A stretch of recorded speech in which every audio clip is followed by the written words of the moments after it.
What's up, YouTube? My name is Anastasia. I am the CEO and founder of the Sage Dynasty located in Houston, Texas. You guys may know me from a few viral moments. However, for the people who don't, I am a domestic violence survivor. And for whatever reason, I don't look like the traditional, whatever that means, person who has been abused. Because of that viral moment, I decided to change some stigmatas behind what that looks like to hopefully create change. And I'm using my platform to do so. So that leads me over to YouTube. Now, I have found from just my internal work, as well as, talking to people within the community, that a lot of people don't understand the dynamics of domestic violence. And it takes a certain type of people, both the abuser and the abused, to make that work. It's a system that they both have and they share in dysfunction, and that's what causes the relationship to be so violent. So although I'm not willing to share very many details about my abuser, I will talk about my experience, which leads me to my first topic, which is childhood. Now, over the next course of a few weeks or so, I will deep dive into every dynamic, hoping to provide shed some light and provide some change and educate those who may not know just how these things happen, okay? So to begin is to begin, and that starts at the very beginning. Now, I am a system kid, and I don't know, if anyone knows what that means or if they have a stigmata behind that. So I'll break it down. Now, you have two types of system kids. Ones that, have an event and that leads them to Child Protective Services. They are removed from the home and replaced or placed it within CPS, and they don't go back. That's not my story. My mother is mentally ill. She suffers from narcissism. She was raised by her mother, her genetic mother. Although there was no diagnosis, I am certain that she was a narcissist as well. Now, unfortunately, because of social media, narcissism is kind of trending, right? It's a trendy topic. But the real reality is narcissism in its true form is devastating to anybody who has ever experienced it for real. The best way that I can explain it is that movie American Psycho. I think that is one of the most intel documents that I have seen about the inner mechanics of dealing with people who suffer from that illness or any level of psychopathy and what it does to those around them, right? So although there was no relief for me, I was removed from the home and ultimately placed with my grandmother, who shared the same thought process. And I removed myself from the home at 17 years old and moved in with my first intimate abuser. But before we get into the spill of that, we have to talk about childhood issues and childhood trauma and how that led into the next stage of my life. So once again, this is strictly dedicated to those who may be enduring, and hopefully I can provide some type of blueprint that would allow people to remove themselves, acknowledge the behavior, maybe seek out help or move forward. So I can't tell you when I was removed from the home initially. I just know that around, I don't have any memories of childhood beyond maybe 9 or 10. When those memories started for me, almost every memory that I had was very traumatic. Now, I didn't grow up in the home with my mother. I was removed from my understanding, 3 or 4 years old, and placed back with my grandmother. The only reason why, or one of the sole reasons why I was placed back with her with the court system, was because that was my genetics and they wanted to keep the family together. Unfortunately, though, that is not always the best option. And for me, it most certainly wasn't. I grew up in a home full of emotional abuse, financial abuse, sometimes physical abuse. And it caused me to have a warped sense of reality. My development was definitely delayed because of the environment that I was forced to live in. There's no other way to put it. So, although I endured it, I still continued to go to school. I still, tried to do the very best that I could. and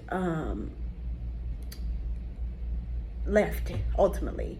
And but I don't want to skip pieces, so I want to make sure that I talk about early childhood now, and then we'll go back into further. Hopefully you guys like, share, and subscribe, and come back and see me, and find out what else is there.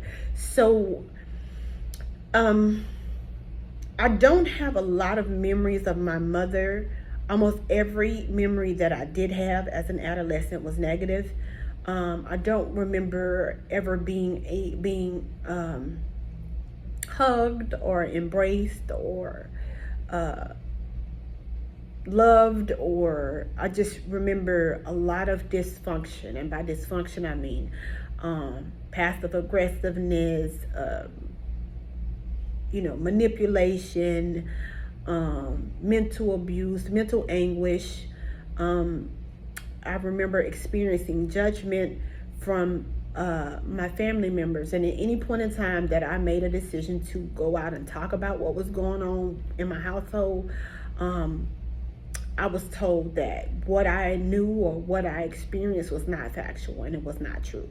Although I was actually living in abuse, I was constantly told that that was not abuse and everything was normal and everything was fine. That thought process spilled over to me in my dating relationships. So although it was very intense and very detrimental, I convinced myself that nothing was wrong and I could endure it, just because I knew that I had endured so much from the past. I am one of four daughters born to my mother. Neither child, we don't know who our fathers are. We don't have names. We don't have anything. Anytime we mention or ask any questions about our father or genetic side, is kind of brushed off. So we can never get an answer behind those questions. And honestly, I've made peace with it, so it doesn't bother me. I am who I am, and I'm very thankful for that. However, there was no resource for me to be able to tap in on my father's side, or no ability to be able to reach out to them and say, hey, I'm being abused, can I come stay with you, because we, neither myself or either one of my siblings know who our fathers are. I have one sister that is deceased. My other two sisters are so mentally ill that they are almost unable to function, and it is devastating. So, in my childhood years, I focused all of my energy in going to school. I would leave from home every day, and I would stay at school for as long as I possibly could. I would educate myself on every topic that I knew. I'd ask questions to my peers, and it was rare that I would actually entertain my family in any way. So I didn't talk until I was about 11 or 12. Not that I didn't know how to talk, I just didn't find value in the conversations that they were having, and I didn't want them to know how smart I actually was. So I hid a lot of things. I learned very early on in life that I couldn't tell what I knew because I was judged by it. The one time that I did decide to speak out and ask for help as a child, I went to my counselor at school and told them we weren't eating, we didn't have food, we were malnourished, we were dirty, and we were not being cared for. And I went and I sought out some kind of resolve with my counselor, and that wound up getting us taken out of the home. Ultimately, we were placed back into the home, and I was most certainly penalized for telling. So after I made it a point to speak out about the abuse, life got really hard for me. I couldn't talk to anyone. There was nothing that could be said. So I started to act out in school. I actually got kicked out of school, had to go back. A few years later, I didn't have to repeat grades or anything like that. but I did have anger issues as an adolescent, and that could have caused me to be misdiagnosed. I was misdiagnosed a few times. Unfortunately,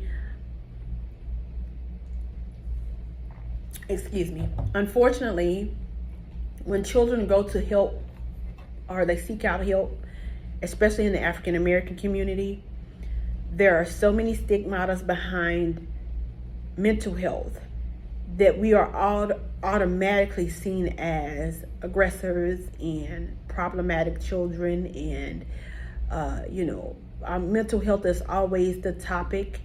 However, the environment that we grow in plays a big role in everything. So I will end the first video with that. Now, comment below and let me know if you'd like to know more about early adolescence, what that looked like for me. I'm new and I'm in development, so don't judge if you can. Once again, this is a dedication to those who need to hear some truth behind a lot of things. So hopefully it'll reach who it needs to reach, and stay tuned. Thank you guys so much for watching and listening, and I will get back to you as soon as I possibly can. Have a good day.